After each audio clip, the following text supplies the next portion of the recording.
What's going on, everybody? Back under the 14 Silverado 5.3. Had a bad miss. Been throwing stuff at it.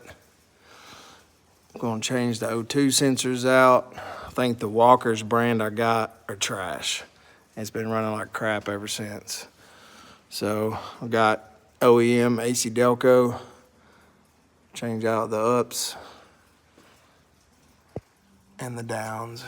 Gotta put them out, just took them out. So if any of y'all have ever run into this issue on these trucks, I've read some reviews on it too. The Walker's brand just doesn't work with these. So stay OEM, put ACDelco or Denso back in it.